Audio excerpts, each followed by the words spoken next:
കൂടുതലായിട്ട് ആളുകൾ ഇവിടെ വരുന്ന സമയമാണ്. ഞങ്ങളൊക്കെ ഈ സമയത്ത് അവിടെ ഇരിക്കുക തൊട്ടരുത്. പെട്ടെന്ന് ശബ്ദം കേട്ടപ്പോൾ എല്ലാവരും പെട്ടെന്ന് പോലെ വണ്ടി വന്ന് ഇടിച്ചാന്ന് വിചാരിച്ചു. പെട്ടെന്നാണ് ഒന്നായിട്ട് ഇടിഞ്ഞു ഇവിടെ ശബ്ദം. അപ്പോൾ എല്ലാ കുറച്ച് ആളുകൾ അങ്ങോട്ട് ഇടിച്ച് ഓടി. ബാക്കിയുള്ള ആളുകൾ 5 ആളുകൾ കൂടി നിലവിലേക്ക് കേട്ടത്. പെട്ടെന്നുള്ള വിളിച്ചപ്പോൾ എന്താ ചെയ്യേണ്ടതായിട്ട് കൈ ഇങ്ങനെ പൊസിഷനൊക്കെ ഉണ്ടോ ഓരോരുത്തർ. പക്ഷേ പെട്ടെന്നാണ് സംഭവിച്ചത്.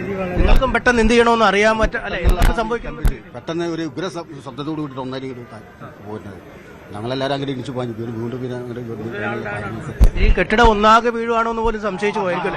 അതെ, അത്ര ആ സന്ദർഭത്തിൽ അത്ര അങ്ങനെ ആയിപ്പോയി. കാരണം ഇതിന് മുകളിൽ തന്നെ കാലക്രമേണ ഈ ചെറിയ ചെറിയ സൺസൈഡ് പൊട്ടിയിട്ടൊക്കെ ചെറിയ കഷ്ണങ്ങളൊക്കെ അതിന് മുകളിൽ ഇങ്ങനെ പോകും.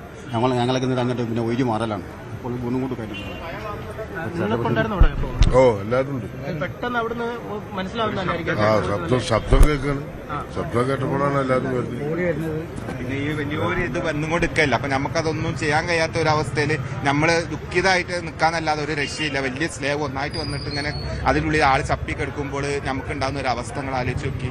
ഇത്രയും വലിയൊരു വെയിറ്റുള്ള സാധനം നിൽക്കുമ്പോൾ 2-3 ആളുകളും രക്ഷപ്പെട്ടിട്ട് പിടിച്ചു വെച്ച് കിട്ടി. ലാസ്റ്റ് അവർ വന്ന് മാറ്റിയ ശേഷമാണ് പിന്നെ ആളുകൾ അങ്ങോട്ട് എടുക്കുന്നത്. നിങ്ങൾക്ക് പിടിക്കാൻ പറ്റാത്തവണ്ണം വലിയ കനമുള്ള സ്ലേവാണ്. ഏറ്റവും നല്ല വെയിറ്റുള്ള സ്ലേവാണ്. ഇവിടെ ഏറ്റവും കൂടുതൽ കനം പൊതിക്കുന്ന ആൾക്കാരാണ് വലിയങ്ങാടിയുള്ള ലോഡിങ് ആളുകൾ.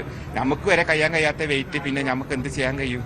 അത്ര വലിയ കഷ്ണങ്ങളാണ് വീണത്. എന്നിട്ട് അപ്പൊ നിങ്ങൾ പെട്ടെന്നൊന്നും ചെയ്യാൻ പറ്റാതെ നിശാകരല്ല, ഞങ്ങൾ സങ്കടപ്പെടേണ്ട അവസ്ഥ വന്ന്. സങ്കടമല്ല, നമ്മൾ കരിഞ്ഞും കൊണ്ടാണ് നമ്മൾ അവിടെ നിന്നുപോയത്. ഈ മനുഷ്യന്മാര് പാവങ്ങൾ ഇതിന്റെ അടിയിൽ കിടക്കുന്ന രംഗങ്ങൾ നമ്മൾ കാണാണ്. മടങ്ങി കിടക്കുന്നതും തല പൊട്ടിക്കെടുക്കുന്നതും കാല് അറ്റ് കിടക്കുന്ന രംഗങ്ങൾ നമ്മൾ കാണാം. കണ്ട് നമുക്ക് കരയാന്നല്ലാതെ ഈ വലിയ ഒന്നും ചെയ്യാൻ പറ്റില്ല. റിപ്പോർട്ട് കൂടി കൊടുക്കുക. ഇത് മാത്രം സംഭവിച്ച ദിവസങ്ങളെ ചോദ്യങ്ങളുമായിട്ട് നമ്മൾ അതിന്റെ ദുഃഖം പറയും. പക്ഷെ ഇവിടെ പൊളിക്കാനല്ല കണ്ടമാനം ബിൽഡിങ്ങുകളുണ്ട്. അതൊരു സർവേകൾ ചാനലുകാരും നടത്തി. എന്നിട്ട് അത് പൊളിക്കാനുള്ള അതിനുള്ള സംവിധാനത്തെ എടുത്തിട്ട് നിയമപരമായിട്ടുള്ള ചാനലിന്റെ കയ്യിൽ ചെയ്യാം. അല്ലാണ്ട് ഈ സംഭവിച്ചു കഴിഞ്ഞിട്ട് അവിടെ എന്താ ചെയ്യുന്നത് ഒരു കാര്യമില്ല. ജീവന പോലെ എത്ര ജീവന പോണ്ടേ? ഇന്നിപ്പോ കൂടുതൽ ആളിരിക്കുന്ന സ്ഥലമാണ്. അത് ഇന്ന് കുറഞ്ഞ ആളായതിന്റെ പേരിൽ അങ്ങനെ രക്ഷപ്പെട്ടു. എല്ലാ ഒരുവിധ ആളുകളൊക്കെ ഉച്ചക്ക് ഭക്ഷണം കഴിച്ചിട്ട് കാറ്റ് കൊണ്ടുകൊണ്ട് ഇരിക്കുന്ന ആൾക്കാരുണ്ട്. 10-20 ആൾക്കാരുണ്ടാവുന്നുണ്ട്. ഒരുപാട് പേരുണ്ടാവും. ഒരുപാട് ഉണ്ടാവും ഇവിടെ. അതിന്റെ മുകളിൽ വരെ ഇരിക്കും സ്ഥലമേല്. എന്നിട്ട് ആരും ഇത് അറിഞ്ഞില്ല എന്നുള്ള ഭയങ്കര സങ്കടം തന്നെയാണ് നോക്കാം. അതിനുള്ള ഉദ്യോഗസ്ഥന്മാർ അതിനുള്ള നടപടി എടുക്കുക. സ്ഥലത്തുണ്ടായിരുന്നു നമ്മളുണ്ടായിട്ട് കൊണ്ടല്ല നമ്മൾ പറയണത്. അതേ സ്ഥാനത്ത് ഇപ്പോൾ അതേമാതിരി ഒരു സ്ലാബിന്റെ സംഗതി ഉണ്ട്. എല്ലാവരോടും പറഞ്ഞു, മേയർ മുതൽ കൗൺസിലറോട് വരെ പറഞ്ഞിട്ട് സ്ലാബിൽ ചെളി കയറുക. ഏത് തൊഴിലാളി വീട് കഴിച്ചാൽ അപ്പം പറയാ നാളെ നന്നാക്കാം മറ്റന്നാളെ നന്നാക്കാം. ഇതുവരെ നോക്കിയിട്ടില്ല. അതിനകത്ത് ടാക്സി വാങ്ങുന്ന സ്ഥലമാണ് ഓപ്പറേഷൻ ഇവിടെ. അങ്ങോട്ടേക്ക് മാർക്കറ്റ് മാസിൽ നന്നാക്കിട്, പാളയം നന്നാക്കിട്. വെള്ളിയങ്കാടി എന്താ വെള്ളിയങ്കാടി ഒന്നും ഒരു ചുക്ക് പോലും ചെയ്യില്ല ഇവിടെ. ആ കാര്യങ്ങളൊന്നും നിങ്ങൾ പറയാ. ഡ്രൈനേജ് ഒന്നും നോക്കിയാൽ നിങ്ങൾ ഒരു അറ്റകുറ്റപ്പണി ഒന്നും നടത്തിയില്ല. നിങ്ങൾ പോയാൽ തന്നെ കാണാം. നിങ്ങൾ പോയാൽ തന്നെ ആ തെളി ഫുള്ള് ചെളിയാ.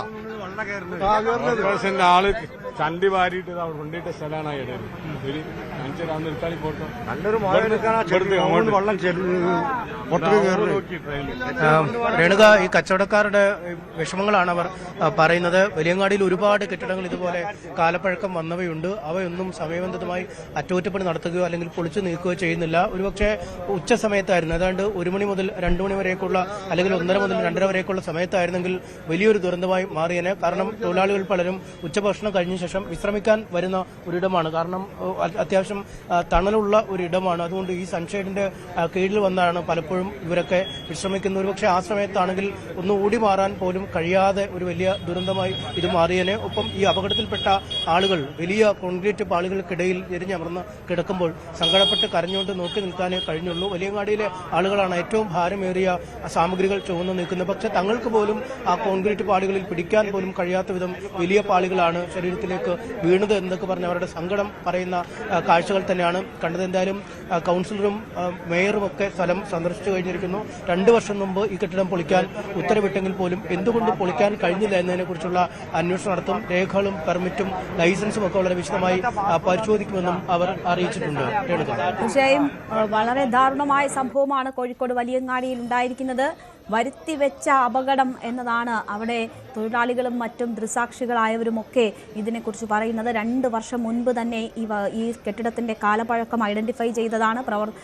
അത് പൊളിച്ചു നീക്കണം എന്ന തീരുമാനത്തിൽ എത്തിയതാണ്. പക്ഷേ പിന്നീട് അത് അട്ടിമറിക്കപ്പെട്ടിരിക്കുന്നു എന്നതാണ് വാസ്തവം. അവിടെ മറ്റൊരു സ്ഥാപനം ഇപ്പോൾ പ്രവർത്തിക്കുന്നുണ്ട്. അതിൻ്റെ ബോർഡ് അവിടെ തൊഴിലാളികൾ കാണിച്ചു തരുന്നുണ്ടായിരുന്നു. അപ്പോൾ അതെങ്ങനെ സംഭവിച്ചു എന്ന ചോദ്യമാണ് അവർ ചോദിക്കുന്നത്. ആ പ്രദേശത്ത് അല്പം തണൽ കൊണ്ട് ഇരിക്കാൻ പറ്റുന്ന ഇടം എന്ന നിലയിൽ ഈ കെട്ടിടം അപകടാവസ്ഥയിലാണെങ്കിലും തൊഴിലാളികൾ അവിടെ കൂട്ടം കൂടി ഇരിക്കാറുണ്ടായിരുന്നു. അവർ പകൽ സമയങ്ങളിൽ ഒഴിവ് സമയം ചെലവഴിക്കുന്ന ഇടമായിരുന്നു അവിടെയാണ് ഈ സംഭവം ഉണ്ടായിരിക്കുന്നത്. ഇന്ന് കുറച്ചുപേർ മാത്രമാണ് ഉണ്ടായിരുന്നത്. അല്ലെങ്കിൽ ഇതിലും വലിയൊരു അപകടം സംഭവിക്കുമായിരുന്നു എന്നതാണ് അവർ ചൂണ്ടിക്കാട്ടുന്നത്. അതിനുമപ്പുറം വളരെ ഗൗരവമായ മറ്റു കാര്യങ്ങൾ അവിടെ തൊഴിലാളികൾ ചൂണ്ടിക്കാട്ടുന്നത് ഇതുപോലത്തെ നിരവധി കെട്ടിടങ്ങൾ ആ മേഖലയിൽ ഉണ്ട് എന്നതാണ്. അത് പലതും ഈ തീരുമാനങ്ങൾ അട്ടിമറിച്ചുകൊണ്ട് അവിടെ ഇപ്പോഴും സ്ഥാപനങ്ങൾ പ്രവർത്തിക്കുന്നു എന്നതാണ്. വലിയ ദുരന്തം അവിടെ ഉണ്ടാകാനുള്ള സാധ്യത അവർ ചൂണ്ടിക്കാട്ടുകയാണ്. എന്തായാലും ഇന്ന് ഉണ്ടായിരിക്കുന്നത് വളരെ ദാരുണമായ അപകടമാണ്. ഏറ്റവും ഒടുവിൽ ലഭിക്കുന്ന വിവരമനുസരിച്ച് 3 തൊഴിലാളികളുടെ മരണം സ്ഥിരീകരിച്ചിരിക്കുകയാണ്.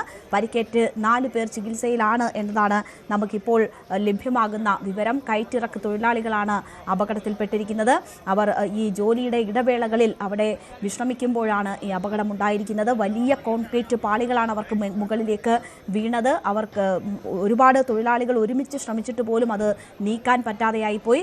അത്രമാത്രം വലിയ കോൺക്രീറ്റ് പാളികൾക്കിടയിൽ കുടുങ്ങിയാണ് ഇപ്പോൾ 3 പേരുടെ മരണം സംഭവിച്ചിരിക്കുന്നത്. വലിയ ഒരു അപകടം കോഴിക്കോട് വീണ്ടും സംഭവിച്ചിരിക്കുകയാണ്. അത് ഒഴിവാക്കാൻ പറ്റുന്ന അപകടമായിരുന്നു. ഇത് അപകടമാണ് എന്ന് മനസ്സിലാക്കിയതാണ്. ഈ കെട്ടിടം ഇങ്ങനെ നിന്നാൽ അപകടമുണ്ടാകുമെന്നറിഞ്ഞിട്ടും അത് തടയാൻ കഴിഞ്ഞില്ല എന്നതാണ് ഏറ്റവും വലിയ അനാസ്ഥ. അതിലേക്ക് വിരൽ ചൂണ്ടുന്ന ഒരു വലിയ സംഭവമാണ് ഉണ്ടായിരിക്കുന്നത്.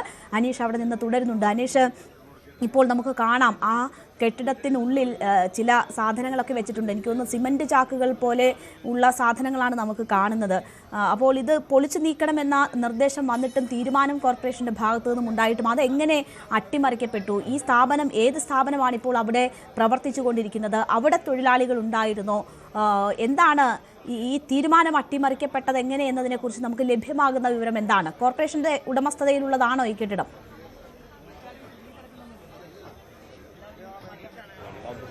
രേണുക, കോർപ്പറേഷന്റെ ഉടമസ്ഥയിലുള്ള കെട്ടിടമാണ്. ആദ്യഘട്ടത്തിൽ പാസ്പോർട്ട് ഓഫീസ് പ്രവർത്തിച്ച ഇവിടെയായിരുന്നു. പാസ്പോർട്ട് ഓഫീസ് തന്നെ ഇവിടെ നിന്നും മാവൂർ റോഡിലേക്ക് മാറിയിട്ട് ഏതാണ്ട് 2 പതിറ്റാണ്ടാവുന്നു. അതായത് കെട്ടിടത്തിന്റെ കാലപ്പഴക്കം വലിയ തോതിലുണ്ട്. 2 വർഷം മുമ്പ് ഇത് പൊളിക്കാൻ തീരുമാനിക്കുകയും ചെയ്തു. പക്ഷേ കെട്ടിടത്തിലുണ്ടായിരുന്ന ഉടമകൾ അല്ലെങ്കിൽ സ്ഥാപനം പ്രവർത്തിച്ചിരുന്നവർ കോടതിയിൽ ഇതുമായി ബന്ധപ്പെട്ട് സ്റ്റേ നൽകിയിരുന്നു എന്നാണ് അറിയാൻ കഴിയുന്നത്. അതിന്റെ നിയമപരമായ നടപടിക്രമങ്ങൾ പുരോഗമിക്കുന്നു. ആ ഒരു സ്റ്റേ ഉള്ളതുകൊണ്ട് തന്നെയാണ് നടപടിക്രമങ്ങൾ വൈകിയത് എന്ന ഒരു വിശദീകരണമാണ് ഇപ്പോൾ ലഭിക്കുന്നത്. പക്ഷേ അതടക്കമുള്ള കാര്യങ്ങളെക്കുറിച്ച് പരിശോധിച്ച ശേഷമേ മറുപടി പറയാൻ കഴിയുകയുള്ളൂ എന്നാണ് മേയർ അല്പസമയം മുമ്പ് അറിയിച്ചത്. കുറ്റിച്ചിറ കൌൺസിലറായ ഫാത്തിമ തഹ്ലിയയും ഈ സംബന്ധിച്ച വിശദമായ അന്വേഷണം നടത്തിയ ശേഷം പ്രതികരിക്കാം. അല്ലെങ്കിൽ എന്താണ് കൂടുതൽ അന്വേഷിക്കണം. ഞങ്ങൾ പുതുതായി ചുമതലയേറ്റ ഭരണസമിതിയാണ്. അതുകൊണ്ട് തന്നെ 2 വർഷം മുൻപാണ് തീരുമാനം ഉണ്ടായിരിക്കുന്നത്. അത് പിന്നീട് എങ്ങനെ മാറി, എങ്ങനെ അവിടെ പ്രവർത്തിക്കുന്നു മറ്റ് സ്ഥാപനങ്ങൾ എന്നതിനെക്കുറിച്ച് കൂടുതൽ വാർത്തകൾക്ക് news 18 Keralam YouTube channel subscribe ചെയ്യുക.